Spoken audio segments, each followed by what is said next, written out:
Looks अहिलेको time चाहिँ 7:30 भइरहेको छ। हिउँ परे जतिको छेप्दै क्या।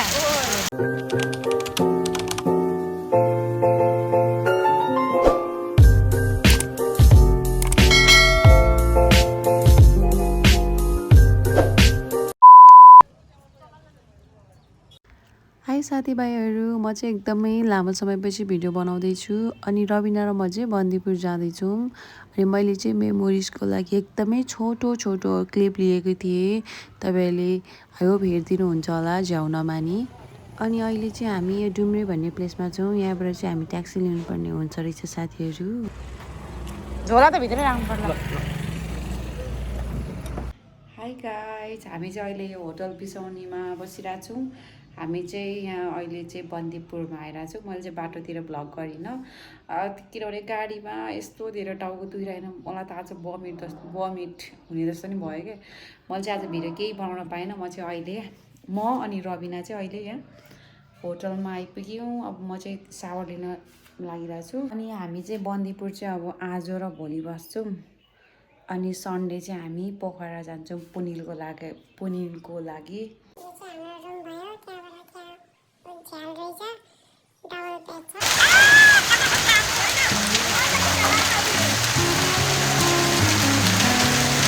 हिउँ परे जतिको छेप्दै क्या।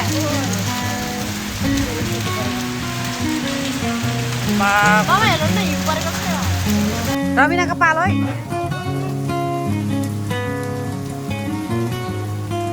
आज के पनि छोरी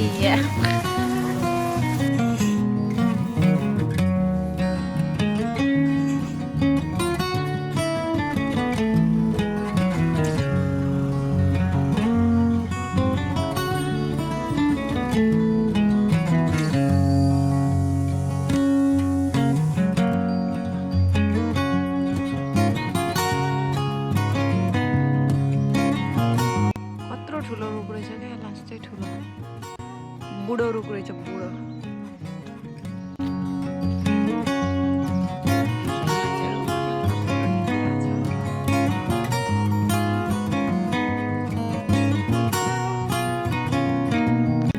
हामी पनि फोटो खिच्ने हौ। त्यो हेर्दा त्यतातिर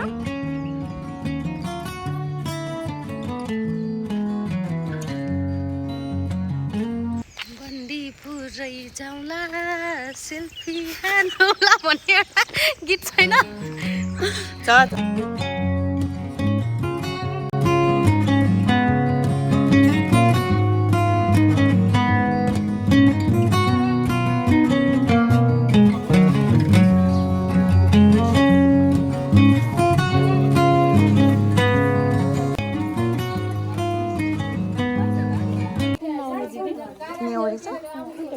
साइज पाइन्छ होला?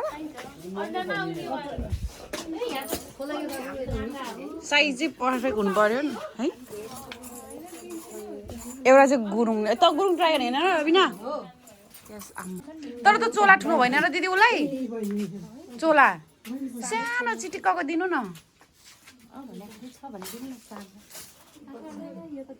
तेरो त फर्स्ट टाइम होइन गुरुङको त यो। दाइ चाहिँ यता यहाँ आइज मेरो न। नेवारी मान्छे यहाँ के पो नेवारी मान्छे गुरुङ नि, राईनी मान्छे नेवारी यहाँ। कली पनि लाउँदो रहेछ नेवारीहरूले। कपाल अलिक टाइटै पारिदिनु ल।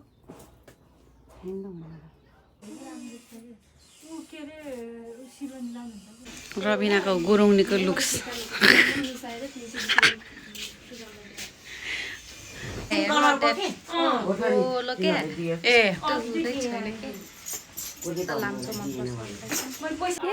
हामीले बन्दीपुरबाट लुगा लायौँ।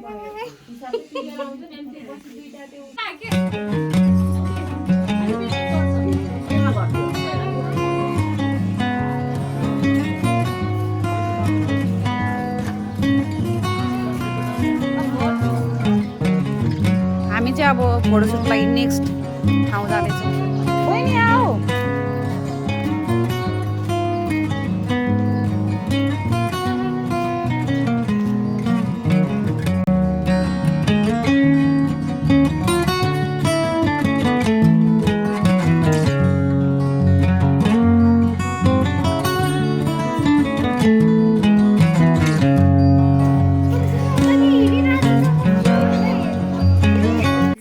हामी चाहिँ अहिले के भन्छ यो कल्चर ड्रेस बजारमा लगाएर हामी चाहिँ अहिले यहाँ अब चाहिँ हामी होटल जाँदैछौँ।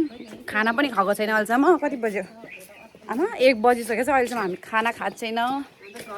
हामी चाहिँ बजारबाट के भन्छ त कल्चर ड्रेसहरू लगाएर फर्किँदैछौँ अहिले चाहिँ। उहाँ पछाडि हुनुहुन्छ मेरो दोस्तहरू। यो चाहिँ मैले अहिले यो भ्लग गरिराखेको चाहिँ रबिनाको क्यामेराबाट हो। मेरो क्यामेराको ब्याट्री चाहिँ 3% छ, त्यही भएर मैले चाहिँ रबिनाकोबाट भ्लग गर्दैछु। भ्लग अस्मिताको भ्लग जे पाइदिए भ्लग है फेरि। यति धेरै हामीले आज फोटो खिच्यौँ कि कल्चरको ड्रेसमा। भगवान् ओइ हामीले त 2 घन्टा त त्यही ड्रेस लगाएर खिच्छ क्या हौ। 1 घन्टा लाउनु भनेर 300 पैसा तिरेको, तर हामीले कति धेरै खिच्यौँ। त्यही पनि लाइक गर्ल्सहरूलाई सेटिस्फाई नै नहुने कि जति फोटो खिचे पनि लाइक इनफै नहुने क्या हामीलाई। भरे फोटो चाहिँ यति धेरै खिचेको छु। भरे फोटो चाहिँ कसैलाई मन पर्दैन कि छ्या ज्या हुन्छ नि लाइक यहाँ 1 होइन 1:15 भइसक्यो। अनि हामी चाहिँ खाना खाएर अनि बाँकी बन्दीपुरको बाँकी ठाउँ पनि जान्छौँ हामी चाहिँ। फेरि आज नि पानी पर्ला जस्तो छ। बन्दीपुरमा चाहिँ धेरै पानी पर्दो रहेछ है आजभोलि चाहिँ। हामी चाहिँ अहिले यता बाटोमा छौँ, बन्दीपुरको बाटोमा।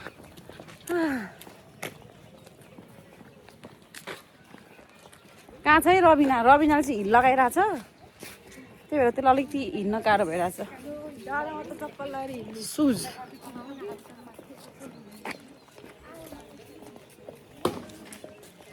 यस्तो धेरै फोटो खिच्यो कि बाबा कस्तो च्याक्र्याक्क देखिरहेछ क्या अनुहार पनि मेरो। तेरो त मेकअपै गरिदिन्छ के च्याक्र्याक्क गर्नु र। जो मेकअप करता है उसको पता है क्या होता है के मेकअप। अर्को कुनै प्लेसमा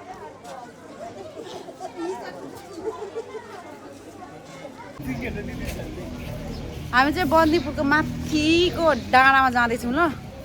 माथिको डाँडामा जाँदैछौँ। कहाँ गयो दोस्तहरू? यो चाहिँ विद्यालय स्कुल।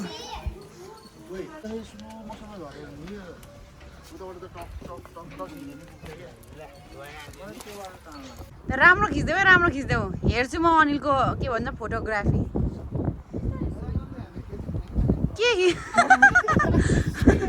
केही देखिन अरे।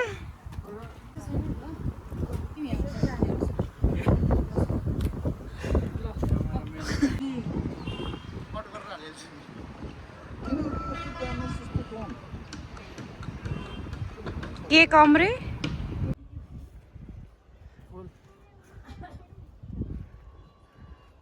टिकटकमा होला नि भ्युअर्स काउन्ट छ। इन्स्टामा त केही पोस्ट गरेको छैन।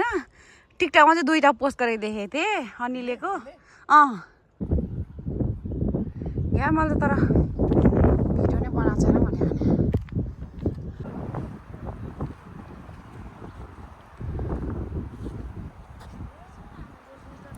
पुरानकोट डाँडा हामी चाहिँ आइपुग्यौँ। दिदी पिरोवाला बनाइदिनु ल। चटपटे बनाइदिने हुनुहुन्छ यहाँ दिदीज्यूले। हाम्रो चटपटे पाइँदो रहेछ।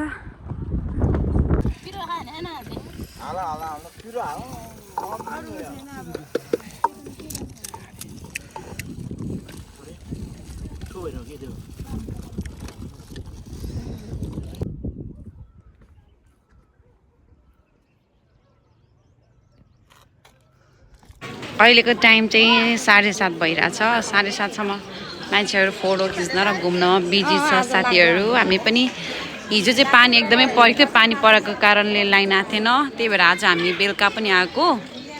रातिको भ्यू चाहिँ कस्तो हुँदो रहेछ भनेर। रबिना त्यहाँ छ।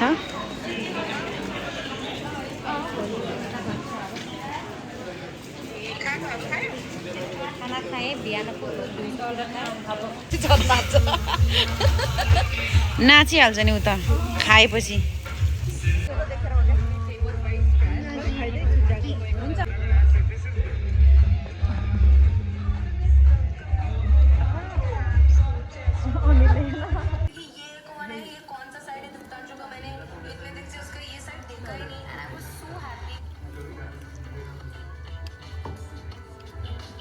बस्न पनि रहेछ यार यस्तो राम्रो आएछ म त गर्दिनँ भिडियो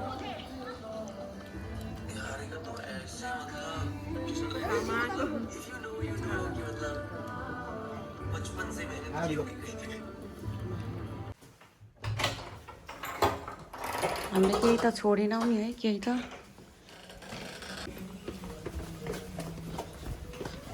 हाम्रो गाडी चाहिँ यहाँ पर एकछिनमा आउँछ हामी चाहिँ यहाँबाट के भयो पोखराको लागि हामी चाहिँ 4 जना जान्छौँ रबिना र म अनि अर्को साथीहरू छ ओइ त अनिल दादा आएकै छैन क्या हो